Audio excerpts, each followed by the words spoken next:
In the dream, you are falling, lost in the listening distance, as dark locks in.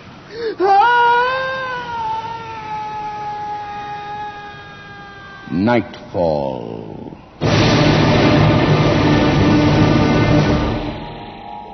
Good evening. This week, we have yet another change of pace for you. But you'd better be in shape for it. The play, by Calgary writer Tony Bell, is called The Jogger.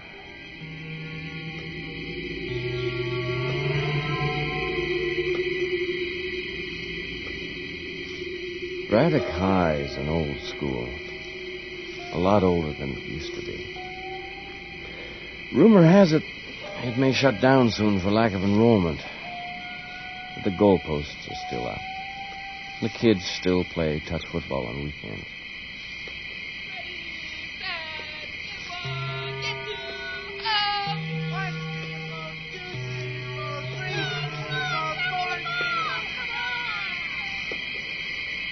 And if they were as old as me, they could remember a game 30 years ago when a kid named Joe Brady was all the rage. And there's a pass over the middle of Brady. He breaks the tackle. He's in the clear. He's at the 25, the 20. They're not. Yes, sir. They'd think of the day when Joe Brady scored a touchdown in the final play of the game to win the city championship. He was quite the kid, young Joe. All city halfback. He was going places, no doubt about it. Everybody said so.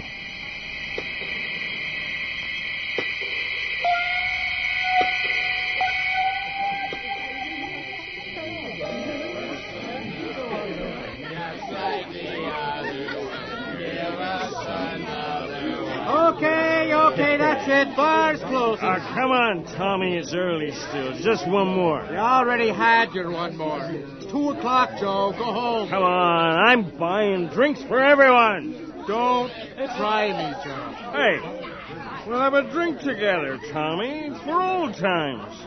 Don't you care about old times? That's all you ever drink to, Joe.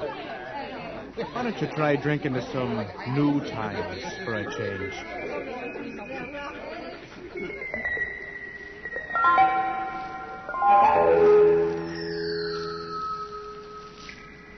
Yes, sir, they all said so.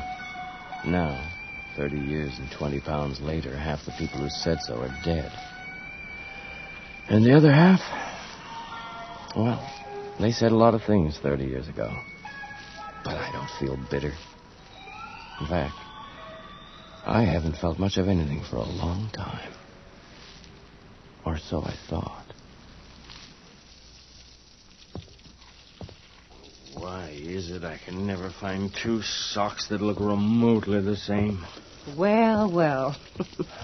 You certainly look terrific.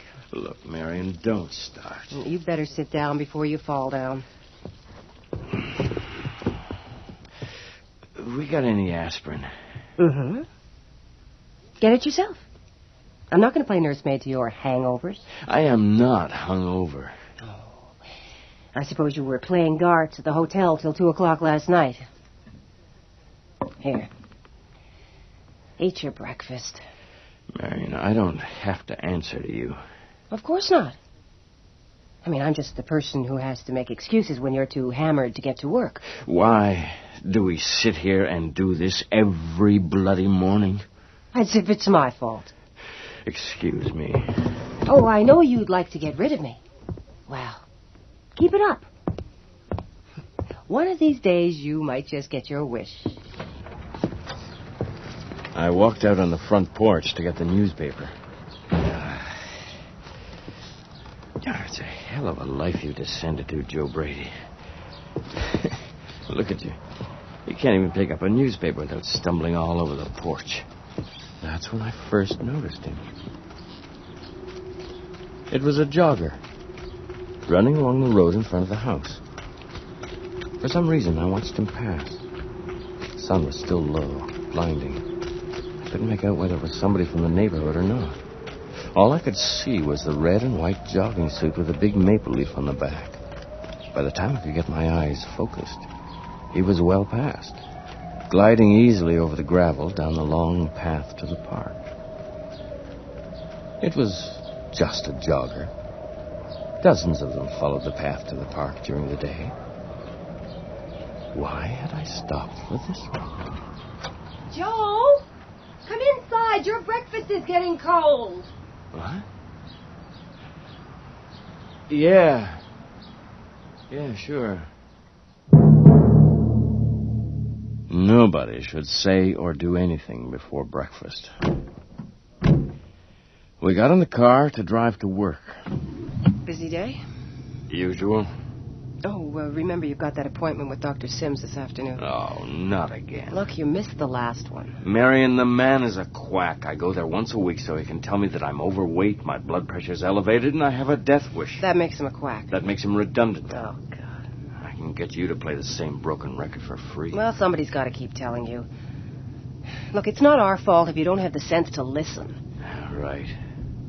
Joe, I don't understand you. You know you're headed for a heart attack or a stroke, yet you don't even seem to care. Look. Oh, there he is again. What? What? In the rearview mirror. I can see him behind. What? Behind? Don't you see him? What are you talking about? He just passed by here a few minutes ago. For God's sake, Joe, I am trying to talk to you about your health. But he's coming from the same direction again. How could he get back there so soon? You stop changing the subject. See that? His legs hardly seem to be moving, and yet he's already halfway up the path. Oh, what's the matter? My God, the sweat's pouring off you. I can hear your heart pounding all the way over here. Honestly, you react to every little thing as if it's a crisis. Honey, look, you're going to have to keep that appointment today before you drive both of us crazy. What? I give up. Come on. Drive.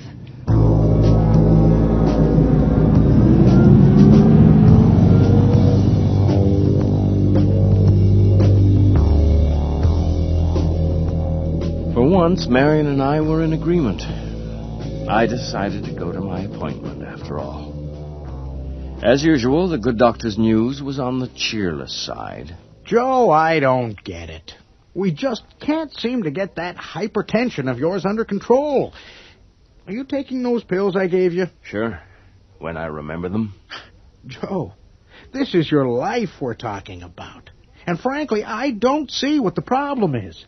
Now, you've got a good job, you've been married to the same woman for 25 years, and you don't have any kids to bleed your pockets dry. I'd say you've got quite a bit going for you. That's one perspective, Frank. Well, what are you going to do? Dive into the sauce till your liver packs in? There are worse ways to go. Oh, you sound like some kid who's hoping his teacher will kick him out for bad behavior. Well, forget it, Joe. I'll save you in spite of yourself. Why? Are you planning to write me up in a medical journal? Now, look, I'm going to put you on another diet, and I want you to stick to it, and lay off the booze, and try getting some exercise for once. I don't think you've worked up a sweat since you got out of high school. Maybe I should take up jogging. Good idea. That's just the thing you need. That was meant to be a joke, Frank. Then again, maybe it wasn't a joke, as I was to find out later.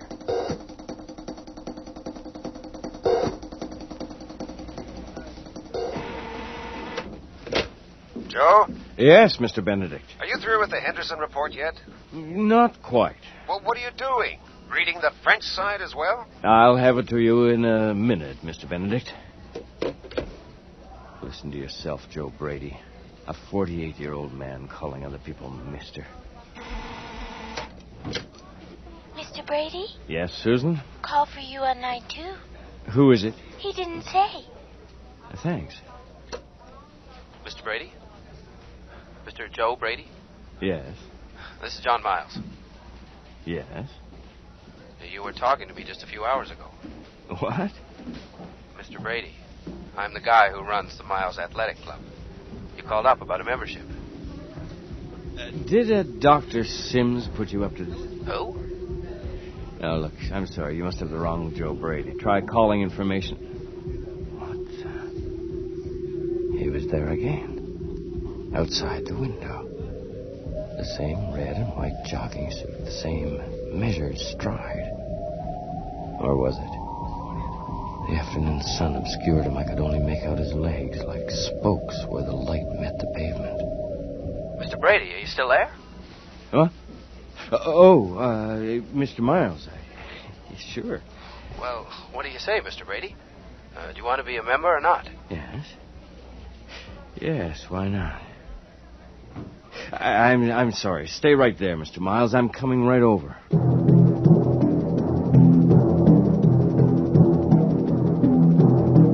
It was too much of a coincidence. There had to be a link between the phone call and what I had or hadn't seen. Maybe this Miles character could help me clear things up. This is really just your basic gymnasium, Mr. Brady. You got your exercise machines and your weights and your whirlpools. Yes, it's fine. Very nice. Well, excuse me for saying this, Mr. Brady, but you look like something of a stranger to gymnasiums. To exercise in general, Mr. Miles. But don't let that fool you. I used to be a pretty fair footballer in my day. First string all-city, the year we won the championship, in 1949. Before my time, I'm afraid. Well, where would you like to start? A weight room? Sauna? How about with the joggers? I'm not sure what you mean. Well, don't you have any jogging groups here? Well, not really. Jogging's sort of an individual thing. They like to go out on their own. You know, find their own pace, set their own goals. Do you happen to know anybody who wears a red and white jogging suit? Yeah, sure. With a red maple leaf on the back? Now, there must be 1,000 of them. It's a popular style. I've got to find him. Oh, yeah? You know, what I mean is this person's been looking for me. Look, Mr. Brady, why don't you have a nice whirlpool? Relax some of those muscles. Let your mind go blank for a while. There he is. Do you see him? What? Mr. Brady, where are you going? There's nobody out there. I took off after him. I lost him for a moment, but I knew he was still around. Nearby. No, wait. There by the exit. Wait! I want to talk to you! I followed him. Ran after him out onto the street. Across the intersection. 3, 4 blocks. He disappeared into the crowd. No, there were flashes of him between the people. What do you want with me? What do you want? But all I could see was the back of his jacket, that maple leaf flapping in the breeze.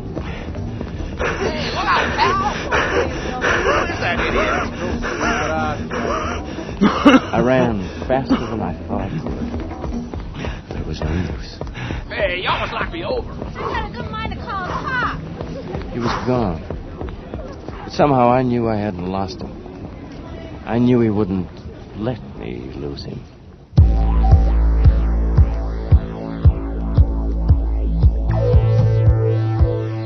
I could wait. And meanwhile, I could get in better shape. Next time, he'd meet the #1 member of the Miles Athletic Club.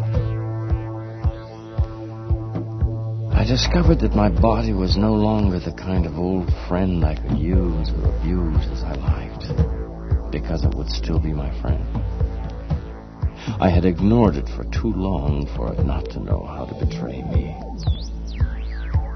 But I had one thing going for me. My body's memory of itself, of how it used to serve me without my knowing it. It might lay cunning traps for me, like muscle cramps or sudden searing aches. But it couldn't ignore or unlearn the secret knowledge of the power it used to own. It had nothing to do with me, beyond my will. But it meant everything.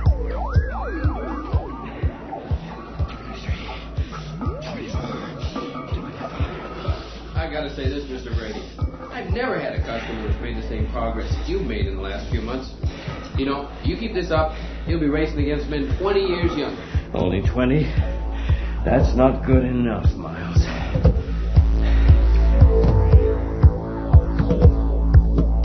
Not surprisingly, my good friend the doctor was equally quick to approve of the change in me.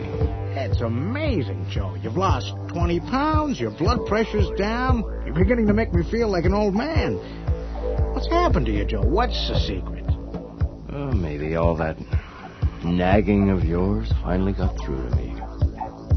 But, Joe, maybe you're rushing things a bit. You're doing too much. Now, the body's a delicate instrument, you know. I can't hear you, Frank.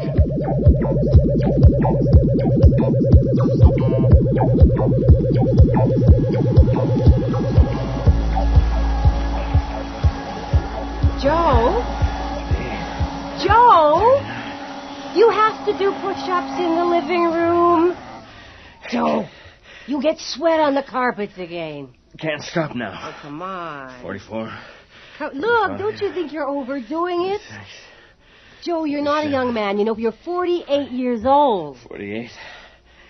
How can I forget with you constantly reminding me? Just as well I do. You wouldn't have made it to 48 without me propping you up. Well, you don't need to prop me up anymore. You see, I can stand on my own now. You can leave with a clear conscience if you like. Well, darling, don't think the idea hasn't occurred to me. I can't let things go on the way they have, Marion. I am not fat anymore. I can't roll with your punches. I feel the hurt. Hurt? What about the hurt I felt for the past 25 years? Playing nursemaid to a drunk. I know. And I suppose I should be grateful for that. You were afraid of what would happen to me. But that's not love, Marion, or anything like it. Oh, you just shut up. God, I can't bear to hear you talk like this. Wish to God you were fat again. It's too late. There's no turning back now. What do you mean?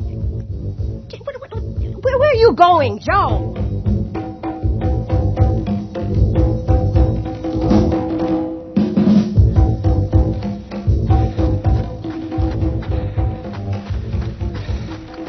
I'd go for a run every evening at dusk up the road to the park, hoping to find him.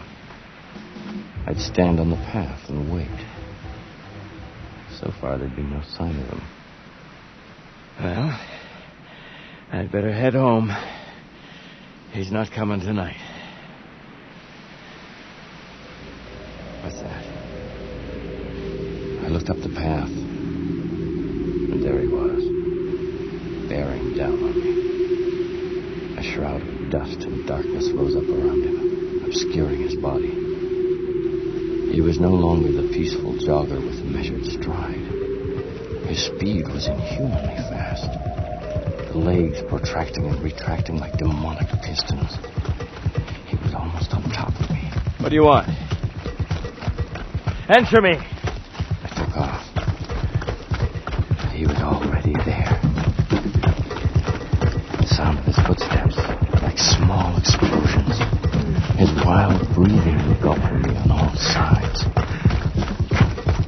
His heartbeat, strong, confident, deafening, forced me down into the dirt. Stop! Stop! And then there was nothing. Just nothing. Had he passed at all? There was only the wind and the dirt on my face to remind me what had happened. Next time I'd be ready for him. My body was getting stronger all the time. All I lacked was speed. I'd find that somehow. I'd wait for him, and when he passed, I'd give chase and catch him, and then bring him down with one of Joe Brady's famous flying tackles, just like in the old days 30 years ago, when there wasn't a man made who couldn't be caught, when there wasn't a place I couldn't run to without the slightest of efforts. Pass over the middle of Brady. He breaks the tackle. He's in the clear. He's at the 25, the 20. They're not going to catch him. He's at the 10, the 5. Touchdown, Joe Brady. They all knew me then. And my own body knew me best of all.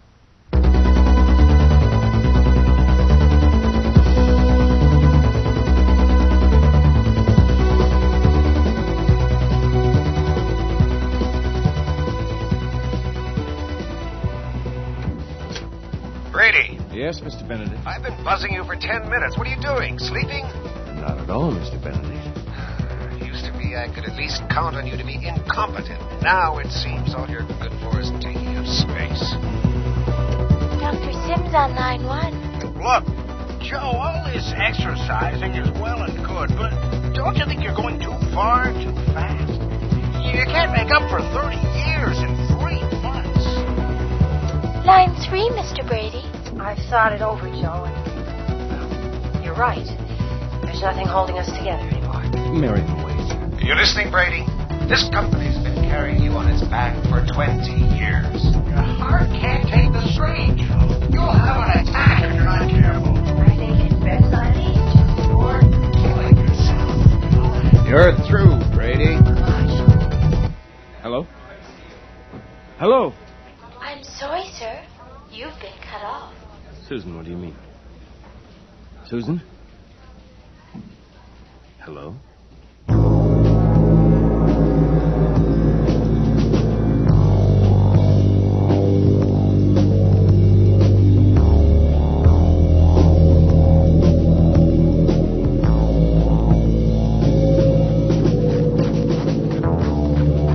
The breathing, the heartbeat, everything the same as before.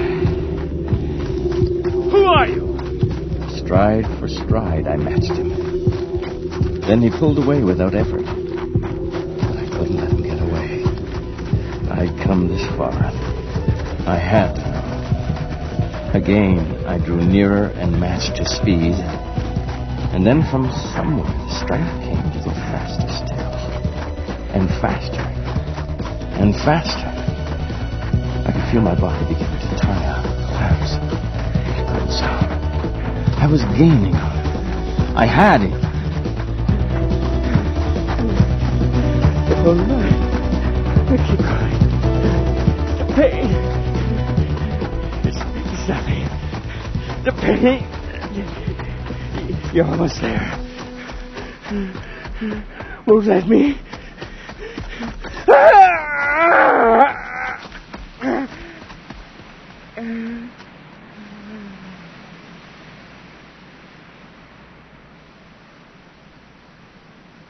And then there was nothing. Silence. Peace.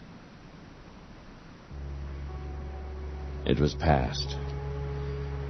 The body no longer screamed. I floated along, each muscle moving in crisp uniformity. I could catch him. We were equals. He stopped just ahead of me. Please, don't run anymore. There's no point now. Please, don't run anymore. There's no point now. I could see the maple leaf clearly on his jacket.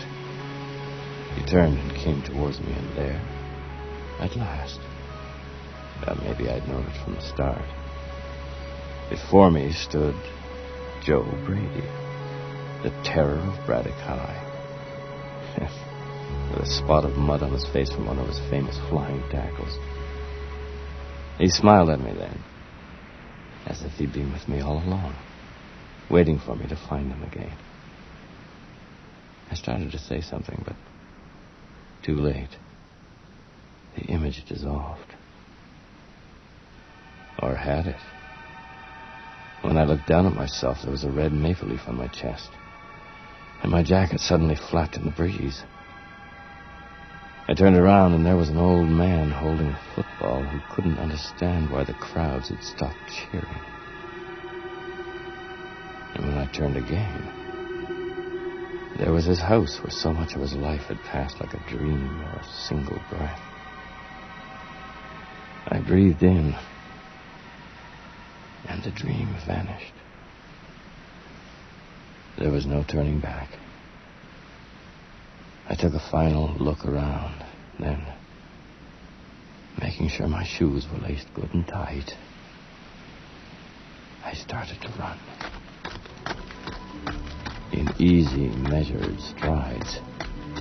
Past the streetlights, past the houses, down the long, narrow path to